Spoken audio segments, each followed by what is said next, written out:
Europa alimenta sus referencias míticas y cultistas en la antigüedad, pero es en la Edad Media donde surge el manantial de sus leyendas y las bases atávicas de sus reivindicaciones nacionalistas y de sus propuestas nacionales. Salvo Grecia, cuyos mitos han impregnado el imaginario colectivo europeo, el resto de las naciones y territorios de Europa busca sus raíces en el medievo. Ninguna fuerza política europea contemporánea reivindica situaciones políticas de la antigüedad, ni siquiera los italianos con respecto al Imperio Romano o los alemanes con respecto a los antiguos pueblos de la Germania.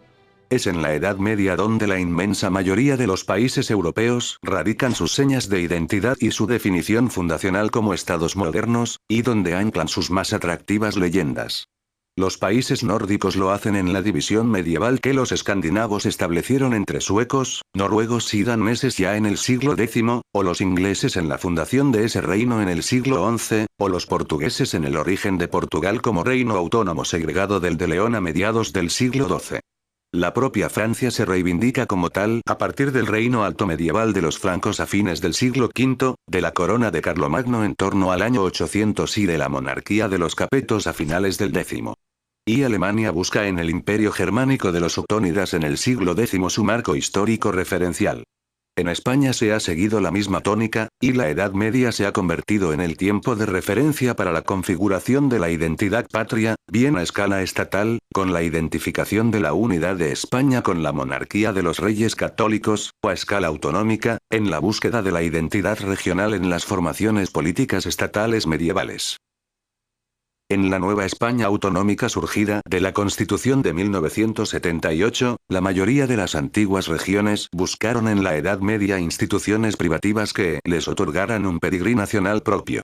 Las Cortes y la Junta en Castilla y León, las Cortes, el Justicia y la Diputación General en Aragón, la Generalitat y el Parlament en Cataluña, o los territorios forales en el País Vasco. Todas las autonomías españolas volvieron sus ojos a la Edad Media para buscar en ella elementos identitarios y diferenciadores que les otorgaran signos y símbolos exclusivos y atávicas raíces propias. En algunos casos se adaptaron, mediante falsificaciones semánticas e históricas, a la conveniencia política del momento.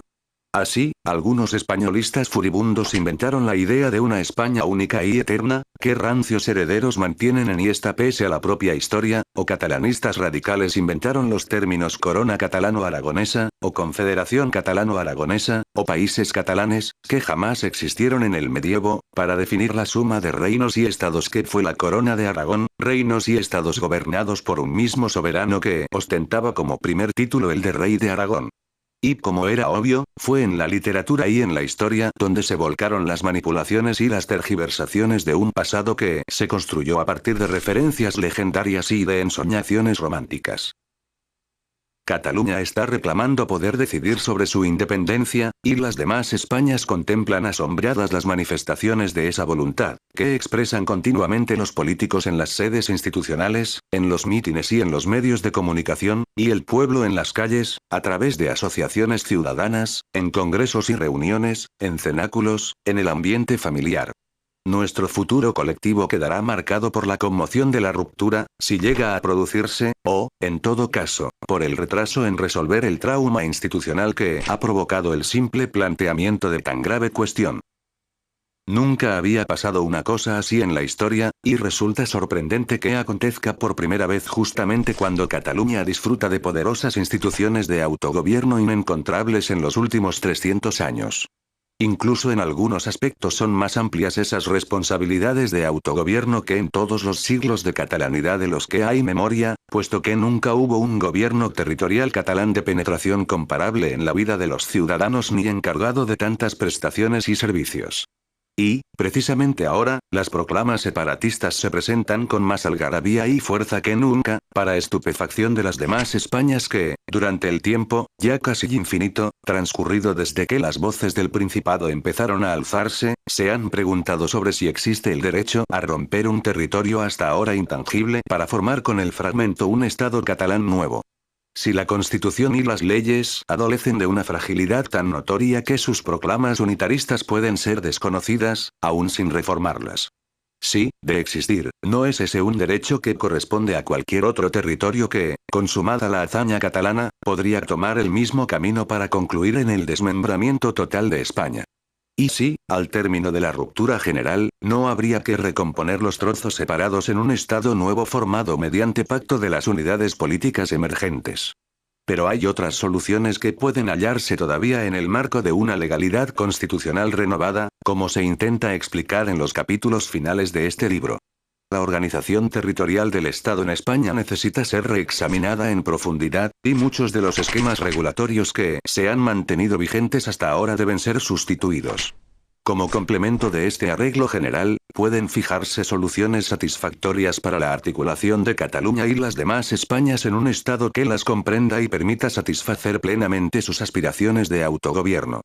Todo lo cual deja el autor escrito movido por la preocupación, la responsabilidad de contribuir a poner en claro muchos postulados confusos de uso corriente y, tal vez, también por el impulso irresistible, que siempre acompaña a quienes dedican la vida al estudio, la escritura y la academia, de participar en las aventuras del país y no alejarse del centro de sus pasiones. Y ya, fuera del libro, vamos a reírnos un poco con las, digamos, extravagancias, de unos bufones que quieren hacer de Cataluña el lugar más inculto del mundo.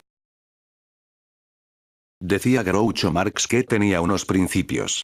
Pero si a usted no le parecen bien, tengo aquí otros, espetaba a un interlocutor. Algo parecido ocurre con los independentistas y la historia. Tienen una, porque la historia es la que es. Pero si a alguien no le interesa, no hay problema. Tienen otra, por inverosímil que parezca o por teorías estrambóticas que contenga. Porque si algo ha producido el independentismo en los últimos años, ha sido una caterva de pseudocientíficos o pseudoeruditos que se dedican en cuerpo y alma a diseñar teorías para justificar la catalanidad de hechos o personajes que la historia ha contado de manera diferente. Las rocambolescas teorías defendidas por supuestos eruditos, refieren, por ejemplo, que el padre Bartomeu Casas era el verdadero nombre de Fray Bartolomé de las Casas. Y que Juan Sebastián Elcano era, en realidad, Joan Catzinera del Canós. Incluso hay quien asegura que Hernán Cortés era Ferran Cortés, Miguel de Cervantes era Joan Miquel Servent, o Gonzalo Fernández de Córdoba era el almirante Joan Ramón Folch de Cardona.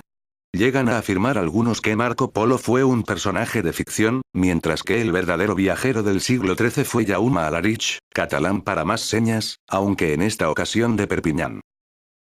La polémica más conocida es la que trata de explicar los orígenes catalanes de Cristóbal Colón. El profesor Jordi Bilbeni sostiene que su verdadero nombre era Joan y descendía de una familia bien catalana. Además, asegura que la partida hacia América se produjo desde el puerto de Pals, en la Costa Brava. Bilbeni es un controvertido investigador que se jacta de haber revelado la verdadera identidad del descubridor de América. Su nombre era, en realidad Joan Colom i Bertran, nieto del fundador del primer banco público del mundo y antepasado directo del actual presidente de la Generalitat, Artur Mas. El profesor, además, forma parte de un grupo de pretendidos intelectuales agrupados en torno al Instituto Nueva Historia que defienden que el descubrimiento de América no se llevó a cabo por españoles, sino por catalanes y que una gran conspiración española, de Castilla, para ser más concretos, falsificó la historia para robar la gloria a los verdaderos descubridores. Suya es también la teoría de que la Celestina y el Lazarillo de Tormes son obras catalanas robadas por Castilla, esta última escrita por Joan Timonera. Sus teorías son tan sólidas que una de ellas pretende demostrar que la bandera de los Estados Unidos es una evolución lógica de la señera catalana. Pero no es el único en abonarse a teorías alucinantes. Pep Mallolas, un supuesto investigador, no consta ninguna licenciatura universitaria suya, presentó hace pocas semanas sus conclusiones sobre Erasmo de Rotterdam, que ni se llamaba Erasmo ni era de Rotterdam. En realidad, según Mallolas, era el segundo hijo de Cristóbal Colón y era catalán, de nombre Ferran. El asunto debe de ser importante, porque incluso un diario como La Vanguardia le dedicó una contraportada a finales del pasado mes de abril. En ella, Mallolas explicaba que todo el descubrimiento se hizo desde Cataluña y luego Fernando el Católico lo castellanizó por miedo a que Colón pudiera arrebatarle el trono, ya que provenía de una rama real de Portugal. Lo más sorprendente de las teorías del supuesto investigador es su fuente de inspiración. Si no hay documentos, ¿cómo llega a estas conclusiones? Le pregunta la entrevistadora. Se trata de leer entre líneas, de no creer según qué. La historia es una ciencia y evoluciona, responde. Esta evolución es la que lleva a la hilaridad al escuchar las extravagantes teorías de Víctor Cucurull, historiador y miembro del secretariado de la Asamblea Nacional de Cataluña, ANC. En junio del año pasado, Cucurull pronunció una conferencia ante un público entregado bajo el lema La otra historia de Cataluña y subtitulada La restitución de nuestra historia a la hora de recuperar el Estado propio. Resúmenes de esta conferencia circulan por la red con montajes que incitan a la vergüenza ajena. Los independentistas aseguran que esos montajes manipulan el verdadero sentido de la conferencia. Bueno, juzgad vosotros mismos. El que tractaré d'explicar-vos és la història de la nació catalana que ens han robat. Realment ens l'han robat, perquè han exercit violències extremes contra la nostra nació per tal d'apropiar-se de la nostra història. Una situació d'ocupació militar, de colonització cultural, lingüística, etc., de 300 anys. Hi ha dos grans models de nacions, els imperialistes i els, diguem-ne, mercantilistes, els fenicis, els nostres veïns, que són de l'altre model. La nació catalana, 2 punts, va ser la primera de les nacions. Des del segle VII, abans de Jesucrist, quan Catalunya entra a la història, i Catalunya ja funcionava des de fa 2.700 anys. Tartessos. La famosa Tartessos, que l'estan buscant des de fa almenys 150 anys, allà baix a Cádiz, aquesta capital dels hiverns, encara existeix ara, i senyores i senyors, encara es diu igual. I nosaltres ens diem Tortosa, que serem tan amples, i sabem que aquella és la primera capital de la protonació catalana. Quan arribi aquest any 987, la plena sobirania de Catalunya es produirà d'una forma gairebé natural. I comença la Catalunya sobirana a partir d'allà. I serà sobirana fins, ja ho sabeu perfectament, l'11 de setembre de 1714. Catalunya era la nació més important des de l'últim terç del segle XV fins a la meitat del segle XVI. La més important del món. No hi ha hagut un projecte polític d'una maduresa, d'una modernitat, d'unes característiques tals, d'una radicalitat democràtica, que va fer que pràcticament els catalans de finals del segle XV fossin tan importants en aquell moment com, posaré un exemple, han estat importants en la segona meitat del segle XX als Estats Units d'Amèrica del Nord. La nació catalana s'avança segles a la resta de nacions del món. Fixeu-vos que la Societat Internacional de Nacions es funda al segle XX. Senyors, nosaltres al segle XI ja estàvem constituint una societat de nacions.